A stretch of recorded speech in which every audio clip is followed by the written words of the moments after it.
Hello, everybody. Bob Check back with another Voice of Bodybuilding edition. And, of course, the great Hall of Famer Shawn joining us once again. What's up, Sugar? I'm good, man. I'm freshly recovered off that Dubai trip. It took like a week, but I'm back. Yeah, that was something, wasn't it? so, Yeah, I mean, Bader Budai puts it down. That stage was Olympia worthy in terms of its size and everything. And of course, we went from Dubai to witness what was going on in Tampa, Florida over the weekend with Tim Gardner. I think you were in Arizona, right? yeah, we're gonna get cover all that stuff. First and foremost, big congratulations to Bodybuilding Guy. He really pulled out the stops for us. Yeah, the stage was as big as the Olympia, if not bigger. It was Yeah. almost too big. Like it took a long time to cross it for the expediters. Um, But before I even get into that, I want to thank our continuing growing list of sponsors, Shawn, because without them, we ain't doing nothing around these parts. So, 100%. Panada, of course, first and foremost, and congratulations, Shawn. With those wanting to know out there, you've officially joined the Panada team. Yeah, Congratulations, sir. man. Rudy and I have been kind of crossing paths for many years. I first met Rudy back in 1989 at the Mr. Olympia that I was sitting in the audience. The Yeah. infamous 1989, the year I was suspended from professional bodybuilding for getting injured. Under the guidance of our good friend exiled Wayne D'Amelia, crook and convict. But I came from Russia that year to Rimini, Italy, on my birthday, no doubt, September the 9th. Of course, Lee Haney won. I think that would have been Lee Haney's like fifth Olympia. I believe he was winning back in '89. I'm not sure. I think it was fifth. But I sat with Barry DeMay, ironically, in 1989. That was the year he was coming off the third place pec tear right after the 1988 Mr. Olympia. So he was injured. And since it was my birthday, he decided to give me some old Italian wine. And I have a very foggy memory of 1989, but that's when I met Rudy. And we were always kind of conversing about trying to team up and do something. The timing was never the right time. And heading into Dubai, we sat down, put pen to paper, and I'm officially on board with the Panada family and the equipment company that is blowing up. Well, that's for the best, brother. We're gonna have a whole bunch of fun planning these shows, and we're already working together with you. Big shout out Yeah. to Jamie George and the rest of the crew. They're doing a great job. We got some new shirts. We got some new Yes. swag coming, so lots of new stuff coming out. Listen for details as they come. Big shout out to Awesome and the guys from Pro Fit. Hometown Meals has officially joined, Shawn. I am rolling in chicken, turkey, the brisket. They've got spicy. They got things I didn't even know they had. They got peanut butter, spices, nuts, anything you Yeah. could possibly want. Absolutely perfect for those of us that are on the Nice. road all the time. Yeah. They've been supplying meals for top-notch bodybuilders, and now we've got a retired bodybuilder that's still eating clean. I Well, have no I got to need. be I honest. have no need for I've clean been food. I've been associated with some other companies. I don't want to put their name out there, but everybody knows if you go back far enough, you can find out this stuff is head and tails above anybody else I've ever tried. The meals, Yeah. and I got for the what they call the a la carte stuff, which is it's a big package of chicken, it's a big package of steak, big package of whatever you want. You can actually get meals where it's got vegetables, rice, whatever if you want. But for me, it's easier to mix my own. So it's absolutely perfect. And our good friend Mac from Egg Whites International. You remember Mac? Big Mac, yes, sir. He sponsored the charity golf tournament we had back in the early 2000s, and I'm glad to see him come back on the scene. People have been asking where has he been, so that's good that you're still doing business with him. Yeah, he's still kicking around. Egg Whites International is still out there, and of course the great taste of Celsius, Shawn. How about that? Always Nice. good on the road, especially tough to find overseas sometimes. But they got those nice powders now, so I'm able to take him overseas and anywhere else I travel. But big thank you to all of our sponsors. We appreciate your continued support. You know, at the VOD. Well, that said, Shawn. Again, we're in Dubai. Yes. Powerful values there. Big show, big attendance, big expo, bigger money. $360,000 going out this year, but we made the big announcement, Shawn. Next year, $500,000 in the half a Mid mil. East. Yeah, I think this is that'll be his third production of that show. That's Yeah. a pretty major jump. And if these bodybuilders don't respond, I will strongly encourage Beta Budai not to dig any further into his pocket because he's giving these guys every incentive to come out there and be a part of something special. And it'd be nice to be 20 years younger, Bob, compete for that prize money. Well, here's who did respond. Okay, so you got to give the smarts to these guys. Beirut's Tabani, who goes in and wins it. He was probably the favorite going in. Cameron looked great, nailed it. Conditioning was spot on. Ken could have used a little work. It was running on them and then on stage and all that, but these are minor things. But physique-wise, the guy brought exactly what he needed to bring. William Bonnet, Nathan Dash, and Big Rubio. We're going to break it down in just a moment. But those guys are smart enough to get into the Dubai Pro. And guess what? It was 100,000, 40,000, 15, and 5 for your first 4 spots. The guys who didn't go in, and this one kills me because Muhammad Fuda, who kind of showed up a few weeks back, winning the Chicago Pro in great fashion. I thought perfect. Now, he lives in Dubai, along with Andrew Jackson. But neither one of them opted to go to the Dubai Pro. Muhammad goes in Tampa this week, takes second place to De La Rosa. Again, we'll get into that in a few minutes. That was good for 7,000, bro. Now, Well, I mean, he could have saved some money being in Dubai, but go ahead. now let me pitch this to you, though, okay? We can play, Monday morning quarterback all day long, but where do you believe if Fotis shows up like he did in Chicago, which was a pretty good bet, at that show, where do you see him placing? Does he win, place, or show? Where do you see him in that mix with Beirut, William, Nathan, and Rubio? I think he would have been battling it out with Nathan, to be honest. Nathan is a good bodybuilder. He's got a slew of titles under his belt, but you can see the things that he still needs to work on that genetically he can't fix, right? So even Nathan at his best, we're still going to be able to pick apart those weak body parts, which leaves that door open for somebody like this kid to come in there and exploit it. He'd have been definitely fighting for a top 3 spot, and I believe the third was like 15 grand, like you said. Third was 15, which was over double what he made as runner-up in Tampa. Now, I know not everything breaks down to just pure money, because I'm going to ask you the same question with Andrew Jackson. Where do you see him in the mix? Assuming he shows up 100%, you always got to go with that. Where's Andrew Jackson? Does he beat Beirut? Is he fighting for with Bonac for second? Where do you see him? Well, Jack is a top 5 Olympian, right? So he's definitely in that lineup. He's fighting for number 1. He is the Arnold Classic Europe champion. He's beaten all these other bodybuilders, including William Bonac.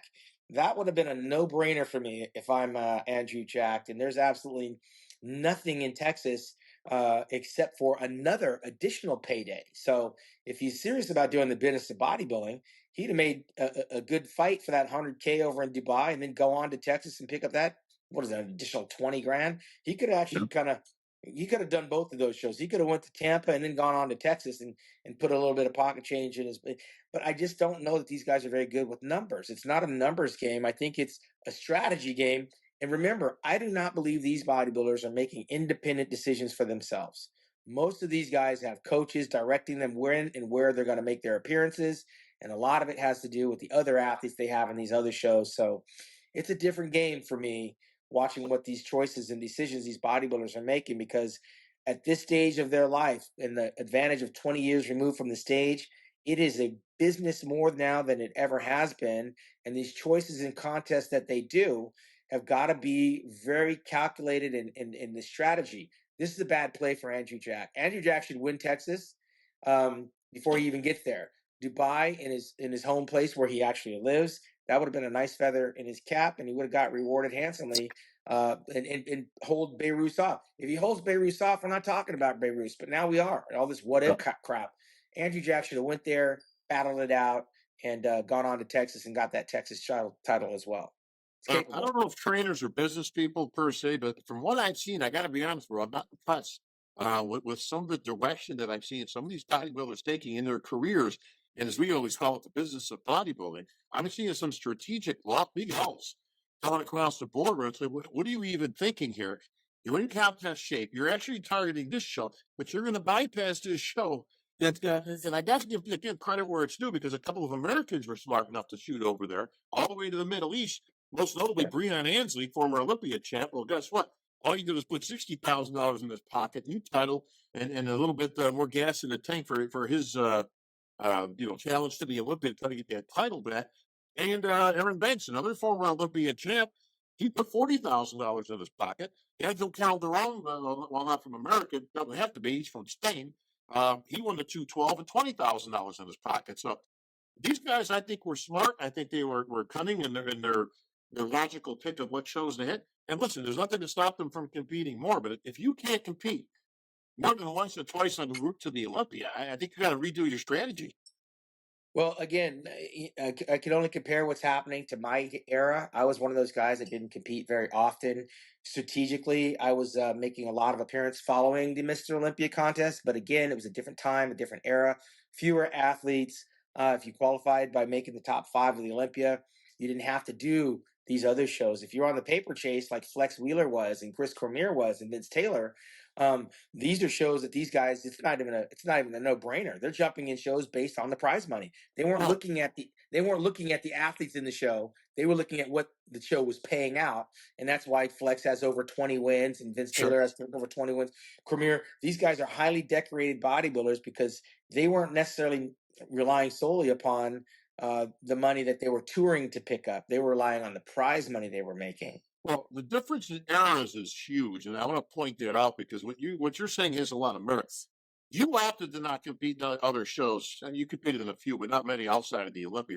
But you had a leader contract, you had endorsements, you had other businesses, you had appearances all over the globe. So you were Television, doing the very essence of the business of bodybuilding and right? making more money doing that than, let's say, competing in a show for 5 grand back then or 10 grand or whatever.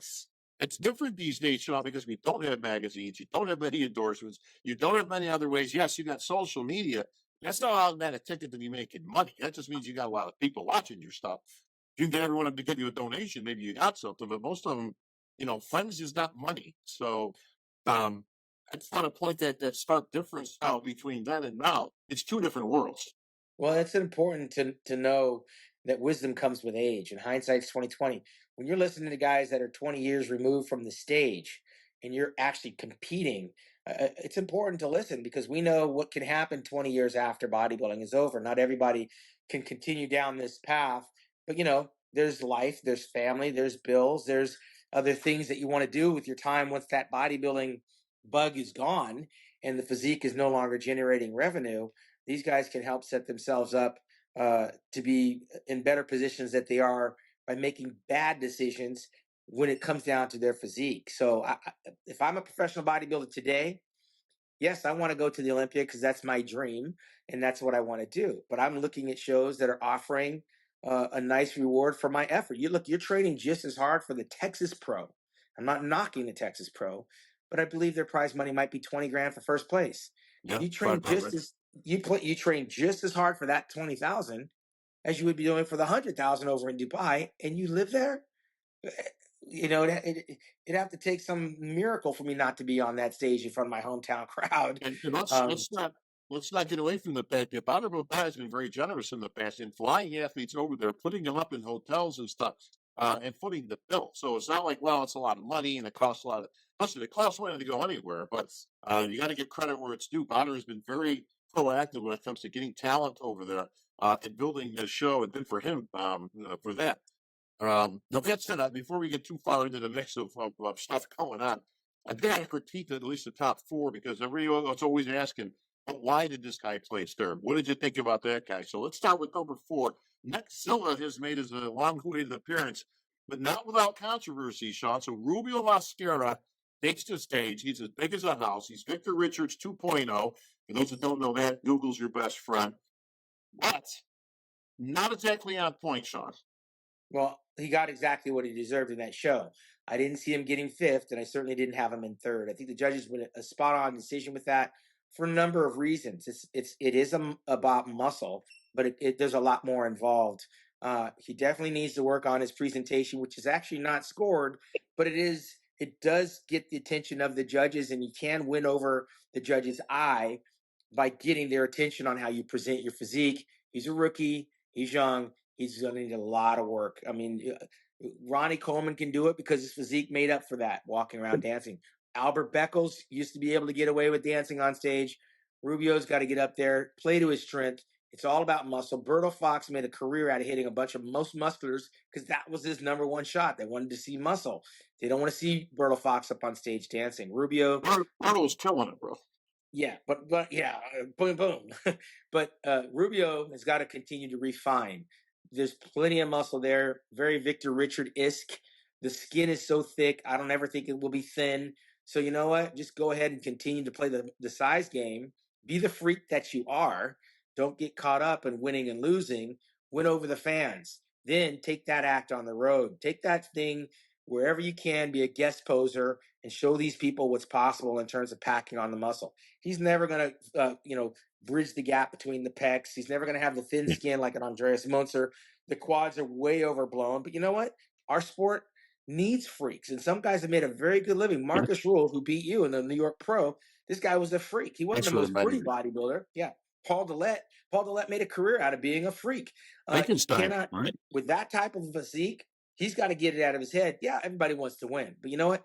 There's only a handful of freaks. He will always be in some type of demand if he plays to his strength, which is just being a freaky bodybuilder, than trying to be something that he's not. He's not going to be a Lee Labrada anytime soon. So the biggest problem with Rubio didn't seem to be his physique, didn't even seem to be his conditioning or lack thereof, or his freakiness. The biggest problem is he put out a statement. It said he was basically forced to compete by his sponsor company, and he was sick, he was under the weather, well, whatever the story was. Then when the story broke, he came out and he made a statement that said, "No, that was all wrong. That he doesn't know where that came from. That wasn't the case. They didn't force him to compete."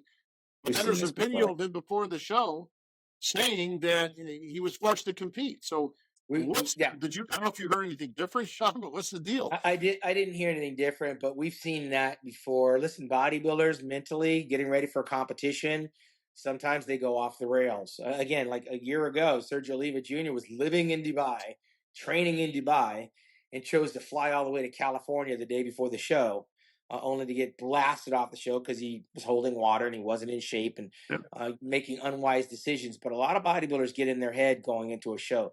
No one can make you compete. If they're going to make you compete and you don't want to, then give the company back the money that they gave you in sponsorship. And then you make them whole, then you're whole. You don't have to compete. Nobody holds a gun to an athlete's head to get on a bodybuilding stage. So if he did not compete, he would have been forced to give back the money. And should he continue going forward, this company's got to be buyer beware. This could happen again. But that's too close to showtime for that crap. It's not crazy for a company, Shawn, to want their athlete to compete. They signed you up because you compete. They signed you up because you're a pro bodybuilder or you're a freak or you got a following or whatever. So I don't think it's nuts. Now, we don't know any of the specifics, but what it sounded like to me was more of a lack of communication or translation even, where I don't know if the company forced him to compete. I think the company wanted him to compete because it's been 2 years now and he hasn't stepped on stage. We saw this a couple years ago in the NFL with Antonio Brown playing football, where he said he was injured, and then he proceeded to go out on the field and make a fool of himself and run around. And he went to some parties, and clearly he was not injured. And of course, the team let him go. If Rubio doesn't get a hold of what this business looks like, it's going to be a very short-lived career. I mean, that was not a smart statement under any circumstance. I don't know if I don't ever throw a company under the bus and say that they forced him to compete. And again, maybe there's some lost in translation, but either way, big freak factor. Not going to be Bob Paris anytime soon. So we'll see what the future holds for him. I don't know if he has any more shows in store for this year. I don't think so. But that brings us to third place at Nathan Diaz. Now, Nathan found, as everybody knows, has an inability to get to the States for whatever reason, problems with his visa, problems with his past, whatever. But he just seems to tear it up overseas, winning title after title, qualifying year after year. He came up a little short in this one in third place, but still put a nice paycheck in his pocket.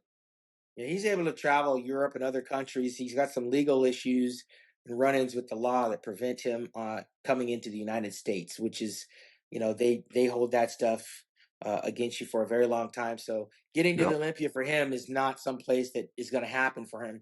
But going over to these shows in Europe and competing, and I think we missed him last year at the Arnold Classic UK. Yes. But he did come back after, I think he tore a bicep. And he actually, I think, yeah, I think he won it. I think he won one of the Yamamoto Cups or something like that. But he's a consistent bodybuilder, and he's smart to pick those shows that are over there because look, top three that's no joke. He was battling it out with William Bonek, and depending on who you talk to, might have been able to take him out. So he put himself in a very good place, and I'm sure he'll be eyeballing the upcoming Arnold Classic UK. Well, we were both there in attendance. I was on stage. You were doing the play-by-play with Sid down on the front. I thought that was a good spot for Nathan. He was certainly better than Rubio, but I don't think he was better than Bonek. Bonak still seems to have some gas in the tank and presented a very good William Bonak. Yeah, he does. His knock is that he's got a very short torso. It makes it very hard, especially when he throws up a double bicep and he crunches down on the abdominals and thighs when you're standing next to a 6 foot bodybuilder. It looks a lot different. It's just the flow of the physique. He's very compact. His arms and thighs are just billowing with muscle, but then he throws it up in the back is pretty narrow. Yeah. And again, from the rear, you can see how small he is clavicle wise. And these are structural flaws, but this is a guy that won 2 Arnold Classics, was an Olympia first runner up, has a slew of first place victories, including, I think, didn't he win one over in Holland this year or prior to that? So he's doing what a little man hasn't done in a while, and that's at least staying relevant and staying consistent as he ages. Going to the Olympia again, I think he's lowered the expectation. I think the expectation for him would be to make it in the top 6 because that lineup is steep with talent, and a lot of guys are much, much bigger and taller, with the exception of Hadi and Derek. But those two guys are younger, and they're in the prime of their career, whereas I think William Bonak is on the twilight of his career. Well, last year he told me directly, as we were talking, that he was done. He was done, throwing the towel, calling it a career cut. He wanted to take some time off, and he didn't want to go out the way wherever he was placed in the last show we did at that point. So he told me then, he says, look, I'm going to do another year. I want 1 year, pick a couple of shows, and finish my career the way I want to finish it. And he's doing just that. Now, whether he sticks with that, I don't know. We've heard that before with guys, and they get a little taste, or maybe he places high up in the Olympia. They say, maybe one more. But I get the idea. I think he's had a good career. I think he's done well, but I think William's smart enough to check out while the getting is good. Yeah, I'm not sure when that Arnold Classic UK is, but I'd be having my eyes on that if I was him. I think he does. I mean, obviously he can get to the Olympia this year, and maybe, like you say, maybe go out in grand fashion. But again, congratulations to William. Again, just the amount of consistency. He doesn't really come in off a lot. We've almost never seen him off. He's gotten beaten. He's come in a little bit bigger, which makes him a little bit blockier. Well, very consistent. You never see the guy like come in like where you're like, oh boy, this is not his best. He's always up in that 95 percentile, as far as I'm concerned. Yeah, the muscle for him carries the day. His shape is not the best because he has the tiny little torso, which, like you said, a potato, and he kind of looks a little bit spilling over. But the conditioning is one thing that'll definitely work against him when he gets to the Olympia if he doesn't come in peeled. Well, that brings us to number 1 in Beirut Tabani, who was the overwhelmingly favorite going into the Dubai Pro for good reason. This guy's got a good physique, and he's a lot bigger than people think he is. I don't think people realize that he's 5'11" and 6 foot tall. He's not a small guy. His shoulders are about as wide as you've seen on anybody. He's got the small waist, the thighs. And if I had to be a critiquing judge on him, he doesn't have a lot of flaw. Like, he's not missing anything per se. I think he could do better to keep the midsection as tight as possible. I would probably suggest he quit squatting. The glutes seem a little bit too big and too developed. Even though there's lines in there, you can develop like stuff that's too big. I'm not so sure it's on his legs, because the critique is that his legs need to be bigger. I'm not so sure his legs need to be bigger. I think his butt needs to be smaller. Yeah, I think that's a shaping situation. He should start implementing lunges if he hasn't already. I'd be working more on shape, especially between now and the Olympia, because the size is clearly there. We've seen guys go in there with some, really big glutes. I remember Tommy Thorvaldsen back in the day out of Finland. I remember the guy, I think his name was Hamdullah something from Turkey, had those ripped up glutes. Unless they're shredded to the max, they can work against you because, like John De La Rosa, it could be a little bit too big and kind of set off your symmetry. But you're right. I didn't realize how big he was till I was standing next to him. Right. And like I said on a previous podcast, you got to get that color down. I'm not a big fan of glazing, and that some of my tanning companies might not like to hear that. But back in my day, and I don't profess to be the expert tanner, but tanning was something I did 4 or 5 weeks out from the show. I got that trick from Chris Dickerson, so that when I got to the show, the day before the contest, I applied the coloring, but the day of the show, I'm as dark as I need to be. So putting the color on, you remember what his hands look like? Oh, yeah. On stage? He looked like he'd been playing in mud, because as he was rubbing the oil in with the sweat from the bright lights, the color was coming off on his hands. And I just distinctly remember when I was on the stage, my hands looked like they do now, because my tan was soaked in, and it was rinsed off the night before, and it was sealed in with the oil. But I had Wow. had 4 or 5 weeks of base tanning before I put the color on. So on the day of the show, the only thing that's sitting on the surface of my skin, whether I sweat or whether I have oil, the only thing there was dry skin. The color was as good as it was I going to gotta be be. honest. I know we're both a little bit jaded because we grew up with Protan, and that was the best stuff I I ever started came with around. them. I gotta be honest with you. There's something that's any other tanning companies and very good ones out there. The Protan to me has always been the best. It's alcohol based, so it sucks into the skin, and like you said, it stays there. The problem with some of the other companies, though, is they put these moisturizers in them, It's which topical. makes you smell nice and all that stuff, and it looks great until you put the oil on. And the Yeah. second the oil comes on, Shawn, it's like finger painting. You can see wherever you mark it, and then you try fixing it, it just gets worse. And we talked to Milos as he was there, and he was going crazy because he was trying to fix this color, and that was just impossible to do. But I suggested because Beirut obviously, as everybody knows, is having a difficult time getting to America. Again, visa issues from Iran, this and that. He says, maybe he needs a sponsoring company. I says, call up Stacey Kaufman. Listen, it doesn't say money has to change hands, right? So Stacey Kaufman from Pumpkin, which would be a real good product for him to go to, can put him on the roster or whatever. Maybe that would help his cause. I don't know where that is right now. I guess we'll keep tabs on it. But Bedrooms is a talent, man. This guy would absolutely be the first call on the Olympia, in my opinion, if he can get to the Olympia. Yeah, color can make a big difference. I remember standing next to Dorian Yates in '94, and his color was running off like milk. It was just like milk chocolate. Same with Lou Ferrigno in that '94 Masters Big Olympia, where he Louie. got second to Robbie Robinson. Few people have experienced that.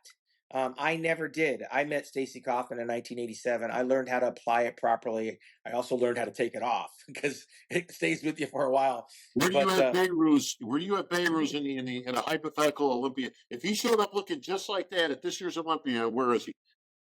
Well, he's definitely battling it out in the top six. And I'm not going to say top three, but he's in that conversation to make things very interesting, somewhere between 6 and 4.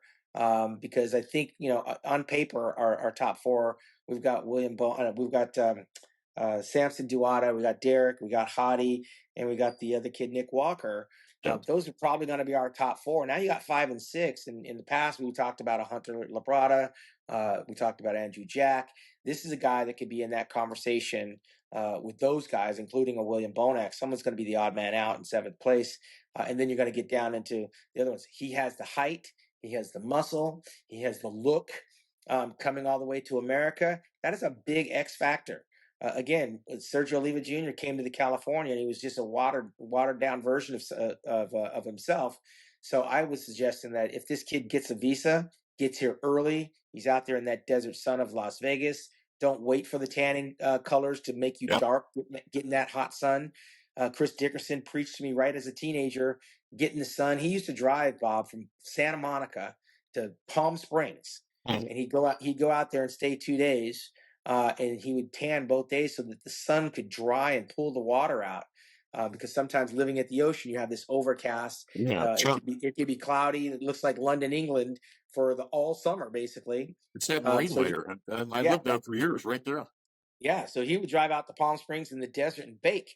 Vegas is very similar. It is the desert. That stuff that tightens your skin up. It makes your skin nice and dry. I was doing that, and of course, I met Stacey Kaufman when I won the Nationals in '87. I didn't know anything about Protan, but I never competed without it. And no one could find a picture of me with bad color on an Olympia stage anywhere in the universe because it doesn't exist. And the darker you got, the more rhythm you got. And ended up with, so that was good. Yeah, buddy, it was good stuff. The Protan, go with the pros. Well, you mentioned John De La Rosa earlier, and guess what? We haven't really seen John a lot over the last couple of years. He only did maybe a show, I think, last year or one, and then he disappeared. His time in the gym is paying off. Guess what? He goes to Tampa. Not a lot of people had John De La Rosa win that show. Muhammad Fuda, I think, was the overwhelming favorite, especially from what we saw in Chicago. And he got beat. De La Rosa brought a good package. He let his best, probably, that we've seen. Different Don, he's one of the nice guys in the sport, but he's back in the mix. He's going to the Olympia. 15,000 in his pocket. Unfortunately, my man Mo Fuda, and I talked to Mo. Now, again, I'm really close friends with Muhammad. I talked to him. I helped guide him into the Chicago with some advices and stuff. I thought it was a no-brainer that he would go to Dubai, and I thought he could have vied for the title. Now, again, whether he does or doesn't, we don't know. I know what he would have looked like. I think he would have lined up very well with Bayros and William. Uh, would have absolutely been at the top. He would have got at least Rubio out. There's no question about that. Money wise, Shawn, he could have taken third place and it would have been more than the runner-up money he made here. Why he opted to do that, I don't know. Those reasons are his own. But he is qualified now. I don't know if he's going to Texas this week. I didn't see his name on the list. The only name of note that I saw was Andrew Jack. That's Yeah, it. if I was that kid, I'd be headed to Texas regardless. You're gonna have to meet Andrew Jack on the Olympia stage anyways if you're qualified. So why run now? As a matter of fact, you have a better opportunity to get favor if you Yeah. can take him out. No, there's no guarantee Andrew Jack is going to You be in just shape took in my Texas. question. I was going to say, do you think strategically it would be smart if he could go in there and somehow, and listen, it's not like Jack is very good. Listen, I like the guy. I think he's big, like physique. I think he's an up and comer, but he's not unbeatable. Fuda actually has the physique that if he came in on, he could beat Andrew Jack. And what is that a strategic feather in the cap if he could best Andrew Jack on stage here heading into the Olympia? If I was him, I'd be confident that I could beat Andrew. Look, there's no guarantee for Andrew to show up looking like Andrew. We haven't seen Andrew in quite some time on that stage, and just because you're out of sight doesn't mean you're better. This guy could come in waterlogged and stand next to nobody and win the show. This guy right here is coming off of a hotly contested second place. That would have given me the incentive to try to hang on to my diet for another week or two and dry out some more and try to sneak up on Andrew Jack and get the attention of the industry because he just lost to John De La Rosa. So Yeah. sitting out, it's a chess move, man. I would have been playing. Sorry, it's a checkers move. I would have been playing chess. I would have definitely showed up in Texas. I would have let him know I'm coming to Texas and put the pressure on Andrew Jack, who's supposed to win, and then get in there and try to upset the kid. And if he does, it definitely would look a lot better going into the Olympia. But just of note, John De La Rosa had mentioned somewhere that he'd been receiving death threats because You know, he won the show. Like he's got nothing to do with winning and losing. I'm It's glad, all in the hands of the I'm glad you judges. brought that up because I got to be honest. Listen. I saw that too. We've seen that with other things. That Derek Lunsford after we beat Hottie, right? Listen, I got death threats because I announced Derek Lunsford as a winner, right? And I would say this to John. I know we put that out there, but listen, people, Why? Why let's bother? keep things in context. Okay, listen, this is the internet. Okay, it's Instagram. Anybody can post on there. Anybody can say Anything. anything they want. There's idiots everywhere. When you say you're getting death threats, I'm not saying that he's Who's he lying or making talking up. to? I'm sure he's right? But you're not really getting death threats. You're getting idiots online, right? Here's what you do: you read it, you Block block immediately, them, right, and then you go on with your day. all day long. I mean, what you got? You got undercover agents following you around. You know, you're afraid. You're out at Costco shopping. You look over, you Yeah. see some guy. He's looking at you. You think he's going to take you out for a bodybuilding? Let's keep things in context, people. Nobody Again, cares. they're legitimate death threats. Okay, you're not Trump. So just guys, come on, like let's lay off with this stuff. I get stuff every day. You get stuff. I'm sure even more. Oh yeah, man. Listen, at the end of the day, you got to worry about the things that you can control. Anybody can say whatever they want, and like you said, it takes 2 seconds to block and delete, Yeah. and your day is bright. It's right back to normal. You're not going to hear from these people. There's no assassins out there coming for you. Someone that didn't vote. If they're going to do anything, they're going to do it to the judges, right? No, I listen, mean, Elder Ross is the nicest guy you've ever met, so I'm sure it's a little shocking to him that he would actually get some negativity because John's never said anything, remotely, just negative or against anybody or talking. He's a really nice guy. Well, listen, you're used to people hating your guts, John. I mean, let's yeah, face it, it's been sure. like that for years. Polarizing. And you know what? I don't care. I'm gonna go ride my bike after we finish this thing. I'm gonna go eat me a fat steak, and I'm gonna turn on the TV and just continue on with my life. We don't control how other people feel or what they think. Listen, if I had No. $1 for every time I heard I should be Mr. Olympia, I'd be Yeah, living up well, there dollars. in one of those high rises up in Dubai, looking down on everybody. You got to focus on the things that you can control. John De La Rosa won a contest that was not a guarantee. He's got his wish to go back to the Olympia. Me personally, I probably would have announced my retirement if I was De La Rosa, but going to the Olympia is it's no small task, right? No, So no, because you're going to catch flack for that one. Why sure. would you advise Delarosa to call it a day when he just won a show and just qualified for the Olympia? Well, the worst case scenario, I'd go to Texas. and try to go for another victory. But very few bodybuilders, Bob, have the opportunity to win a show and sail off into the sunset. You've got $20,000 for your victory. You got to use $20,000 between August and October prepping for the Olympia. If you make 8th, 9th, or 10th place, it's not going to be enough money to reimburse you for the amount of sacrifice you've given for your life to get ready for the Olympia. Now, you're talking to a 13-time Olympian. I was 21, 22 years old in my very first Olympia. So that was all I lived for. John De La Rosa is probably closer to 40, maybe even north of 40 as far as I know. So that window's closing, and it's closing fast. If on paper you're looking at this top 6 and you know you're not going to be there, he might have a different goal. Maybe he wants to be the top 10. But we mentioned earlier about the business of bodybuilding.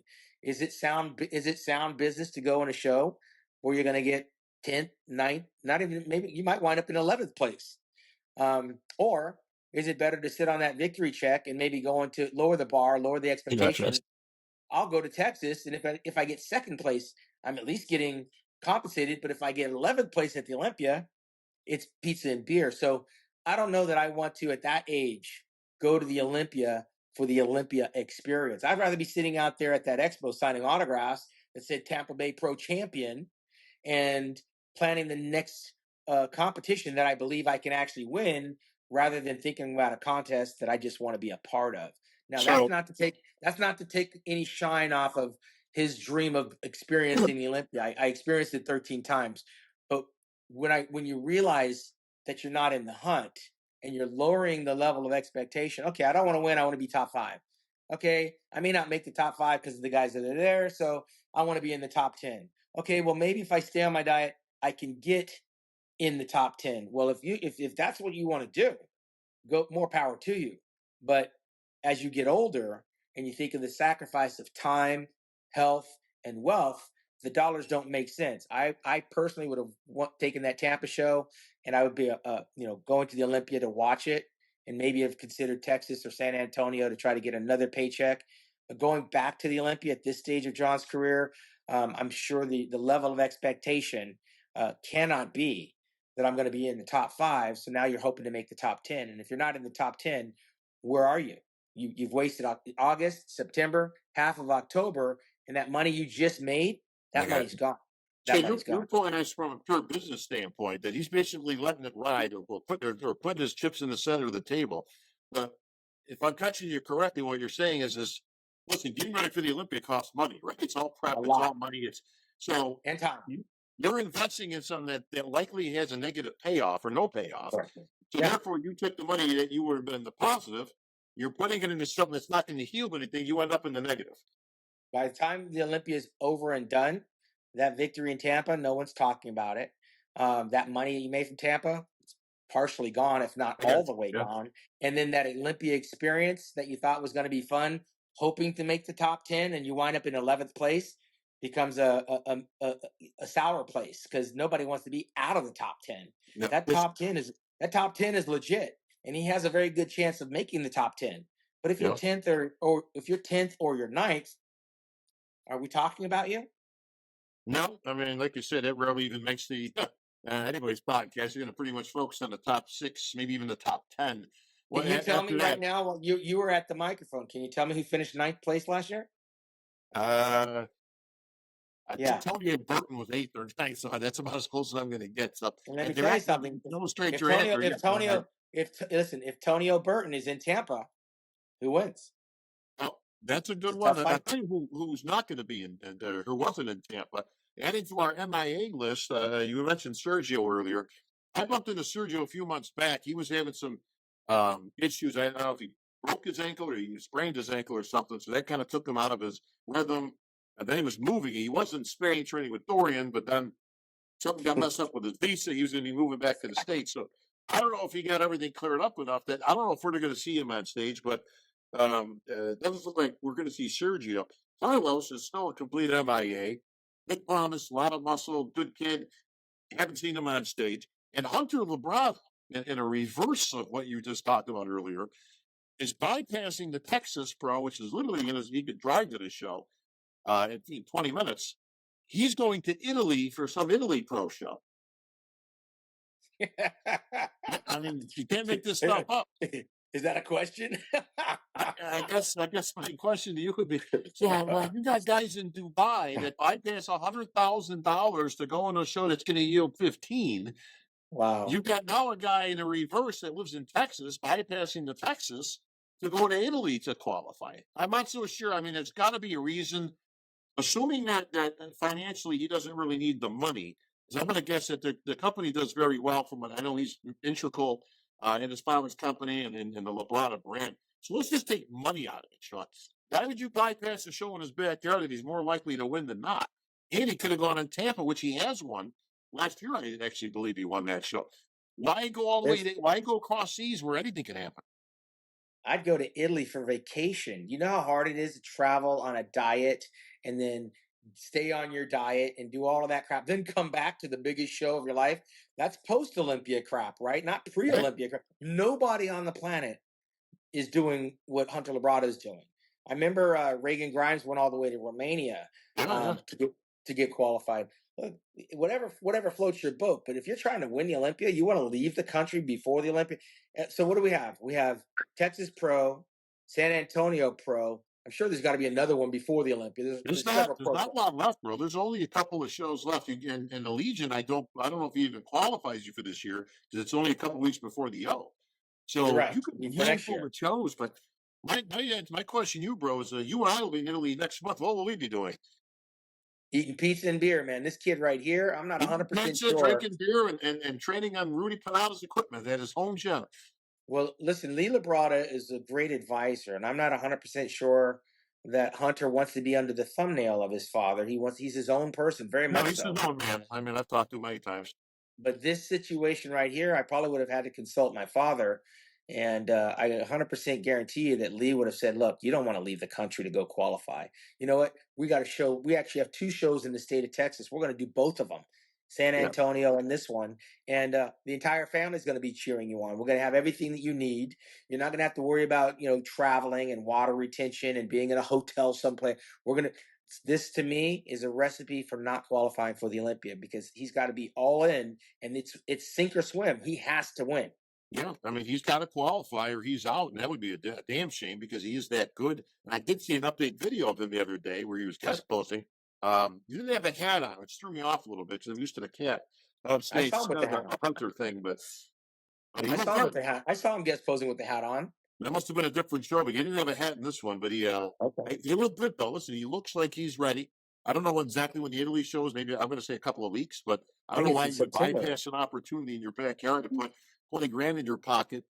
That stands your jet if you can, right? Put yourself at what do you got to lose by going and make that show? Even if you lost, you might as well get ready for your next competition. But listen, bottom line, Shawn, is this: all roads lead to the Olympia. That's what it's about. I personally wouldn't be going out of the country taking my chances.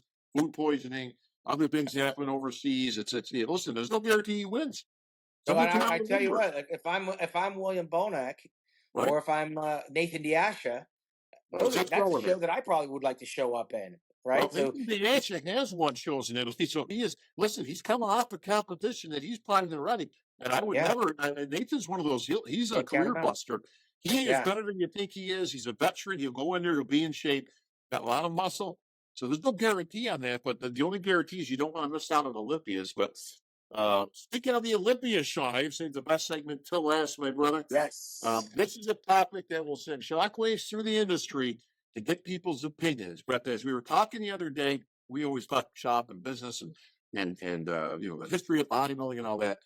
The question that came to me, people don't know this, but Sergio and Arnold are the only 2 Olympians to ever win an Olympia uncontested. Okay, that means, and hopefully I got these dates right, but I believe it was 68 that Sergio won competing against nobody. Again, there was just Sergio. And I think Arnold was 71. Again, I could be wrong. I'm sure somebody will correct me, but let's just go with that. I do know that both those guys won Olympia titles without beating anybody. So my question to you is this: should those titles count? If you won an Olympia uncontested, which means you compete against nobody, they were the only ones on stage.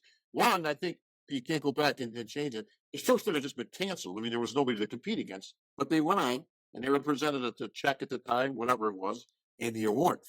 Should those titles count towards Olympia victories if you beat nobody? Of course, I've always said you cannot win unless you show up, and you shouldn't be penalized for showing up and nobody else does. If you're a contest promoter and you're putting on a show and it's an open contest for whoever wants to register to compete, I have to make trophies between 1 and 5 because I'm anticipating I'm going to have at least 5 people show up. That means I've got to buy those awards, the medallions, the trophies, and I'm anticipating 5 people. However, if only one person shows up because nobody wants to compete in the show, but that one person, Right. he gets on stage and does his business, he's going to get a trophy and he's going to get an award, in my opinion, because he went through the rigors of preparation. He registered, he committed. Participation Hold on a trophy, second. the NPC. Hold on a second. Before we get to participation awards, we don't know who's going to show up. It's a contest. Yeah. It's open to other people. If nobody wants to come to compete except this one individual, I've got the trophies. I have the awards. I have the stage. He did what he's supposed to do. Here's your reward for doing the work. And guess what? It's uncontested. You're the champion. Now, rules may have changed today, but those were the rules back then. So we cannot go back and undo what Sergio did in 68, what Arnold did in 71, simply because no one wanted to compete. Some people want to protest. Some people want to boycott. Everyone has a right not to compete. But should the title be recognized? 100%, because you don't Even though they beat disqualify. nobody. You beat nobody. You do not disqualify this show as if it didn't happen. The show went on as planned. It didn't happen. It did There was happen. no show. It's not like they competed against nobody. So let me ask you: did Sergio Oliva pose in 1968 at the Mr. Olympia contest? I assume. I mean, Okay. obviously Did Arnold Schwarzenegger take the stage in 1971, or was he sitting on was he sitting at his couch and they mailed him his award? Well, you might as well have done that because No. listen, You don't mind. Listen, listen, if I go out on stage and I pose and I hit my shots and I got my music and I have my oil on, yeah, somebody better bring out my award because I did what I signed up for. But you beat nobody. Listen, it doesn't matter. I competed. I showed up and I did the work. Bob, just because you don't. Wait a minute. Hang on. Let me stop. You didn't compete. You showed up for a glorified guest pose because nobody. Now listen. Listen, do not tell me I showed up for the glorified. What I showed up for was to compete for the Mr. Olympia. That's what I showed up for. Let me put it in context for those that are watching you because it's going to get debated all over the place. Right? The context is the time frame. Okay, you're talking about the 60s. You're talking about there was federation wars, there was politics involved, and all that kind of stuff. Okay, the reason that they were uncontested was there was athletes that were in other federations. NAVA, WBBG, AAU, okay? And it became apparent fairly quickly, like after 1966, that the whole Rainbow Coalition, I mean, all these different Mr. Universe guys come in there from a different federations that compete for one grand title, quickly slipped out, okay? Weir wanted to do his thing, Hoffman wanted to do his thing, Dan Lurie wanted to do his thing, and so on and so forth. So the reason that these guys were uncontested was that nobody was allowed to compete against them. Is they were either banned from the IFBB or not allowed to compete in the competition. So I just want to set that table because now a lot of people know the history of obviously that you and I do, but it still begs the question, Shawn, should the title be recognized if you actually didn't beat anybody to earn it? If you showed up to compete, you did what you were supposed to compete, perform, oiled up, did the work, and no one came after you, of course you get the medal, you get the reward, and you get the check because the show must go on. Okay, now I'm going to bring it in my terms. Okay, we're at the Olympia this year, Joe Year's 60th, right?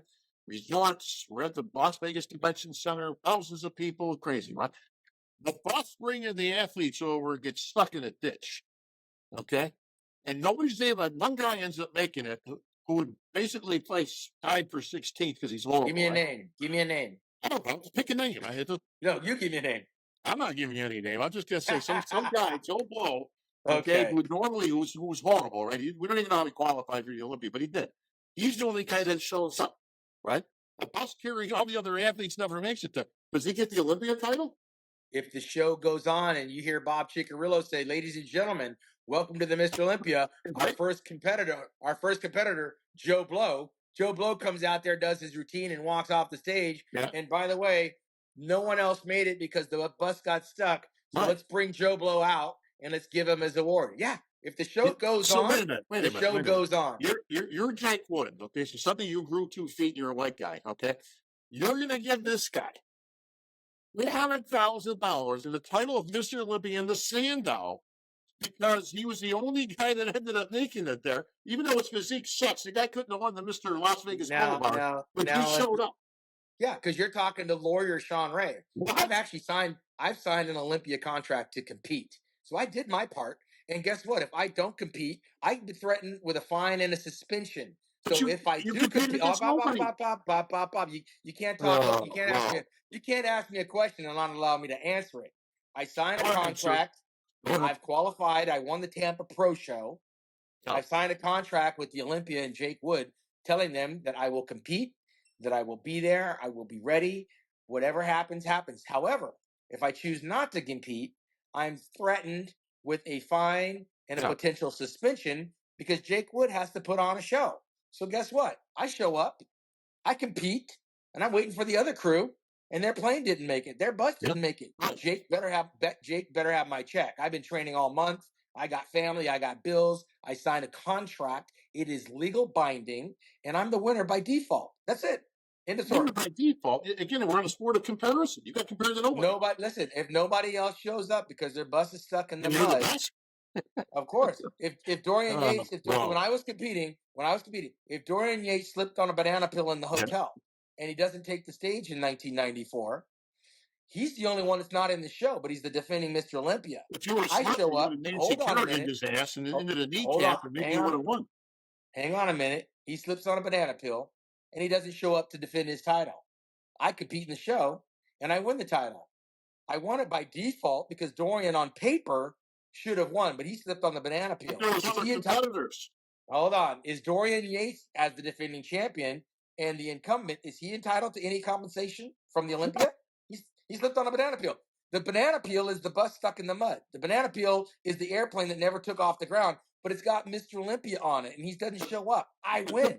The difference, banana peel man, is that there's other competitors there, right? It's not just a 2-man race. There's no guarantee that Dorian would have been in first or you would have been in first. All right, we were talking about the bus. You go with everyone's on the bus except for me because I chose to drive myself to the contest. The contest can't wait anymore, and they bring out competitor number 1, Shawn Ray. Right. I do what I'm supposed to do. They do what they're supposed to do. Bring on the check. We're not going to wait for that bus. It's stuck in the mud. They're not going to show up. Yeah, you got to pay me. You got to pay me and give me my trophy. That's how I feel. I don't know, bro. I think there's something to be said for the. While you're doubting it, Bob. While you're doubting it, history shows that the 1968 Mr. Olympia was Sergio Oliva and the 71 Olympia was Arnold. So that's in the history books. You can't go back and take it away. So you lose. You can't take it away, but do you have to recognize it? Again, should there be an asterisk? Should there be an asterisk next to that title? Is there one right now? Because there isn't. No, of course not. Most people, listen, of course. As people are watching us debate this right now, I'm going to guarantee you. I'm not debating it. I'm telling you the facts. 999 of them don't even know that what we're talking about was true. They're going to sit there and go, wait a minute, they didn't beat anybody? I just got into the 7-time Mr. Olympia. Well, he is a 7-time Mr. Olympia. However, you're going to compete against somebody and sick. And listen, I'm not even debating the other ones because some of those there was only 2 of the guys, or 3. Bob, all you're doing is stating history. That's a historical fact. I'm stating history. You don't go back and diminish it. I'm debating whether that title should be recognized by those 2 gentlemen. Not that it was their fault, but you compete against nobody. You didn't beat anybody. There's no one to argue that, Bob. Who's going to argue it? Chris Dickerson? Who's going to argue it? Dorian Yates? There's nobody challenging that rule because there was nobody there to compete against them. Well, we're not challenging the rule but ultimately we do have rules these days that say you do have to have competitors or they're not going to give you a pro card. Because I equated that analogy. I equated that analogy with the civil rights movement in the 60s. Blacks had to ride at the back of the bus. White drinking fountains only, black drinking fountains only. All of that stuff changed laws over the course of time, but it happens still. These contests, they happen still. They are officially recognized as Mr. Olympia. You can't go back and strip them. You can't go back and put an asterisk. That's history. If Rosa Parks was the only one on the bus, would they have made her sit in the back? It depends on who's driving. And on that note, folks, we will let you guys debate this. The great debate. Get in those comments, guys. We always appreciate you coming in, whether you're talking shit or not, or you want to get at Shawn for being, less than 5 foot tall Too or whatever. muscular. It doesn't make any difference. Listen, we enjoy you, your guys watching, supporting, wiping some smile, all that jazz. Okay. The question remains. We're gonna. I don't know if we can put this up in some kind of a poll or something, but I'm not the tech guy here. Should these titles be recognized by these guys, being that they didn't compete against anybody? Yes or no? Love to hear your opinions, guys. That's going to wrap it up for this edition. We'll be back next week. More stuff coming, Yes, folks. What's that picture That's behind coming. it, Shawn? What are we getting at? That's coming. The Shawn Ray Classic this November 16th. We know that. What's that picture, though? I see a picture back there. Yeah, you made the Wall of Fame, Big Bob. I got a couple of All-Stars in there. Hey, with come Arnold. that down just a little bit so the reflection doesn't. Yeah. I got Arnold Schwarzenegger in there. Arnold, we got everybody there. There's Jimmy. The whole crew. I love it, man. Yeah, man. Good stuff. All right. Circuit Shawn Ray. Oh, wait a minute. I got one more thing for you. This is coming in the mail. Before I do the big closeout. This is for you. The new Muscle Mastery book by Shawn Ray. It's coming for you. It's a training manual. It's a training manual. We're going to master the muscles. Is that yours? Yeah. This is mine. We're going to put your Panada gym equipment to the test. What's in there, bro? I mean, down through there. You got to follow me at Build with the Pros. Get all the information and learn how to grow. But what's in there? Is that like Arnold's encyclopedia? Like, what is it? No, I've got 7 different sessions going from, diet, training, to posing, motivation, all of that good stuff. Go to www.buildwithpros.com or follow me on Instagram at buildwithpros. Very cool. And guys, look for those looking for the right advices. I've got my own stuff coming up very soon. I'll have more detail on that next edition as we are putting the pieces together. But yes, you will be able to subscribe and get those advices direct right to you, whether you're getting ready for a show, you want to lose some weight, you want to get joined at the peg here and see that I'm actually right every time. As you know, Shawn, I may not always be right, but I'm never wrong. And with that, I'm out. We'll see you guys next time.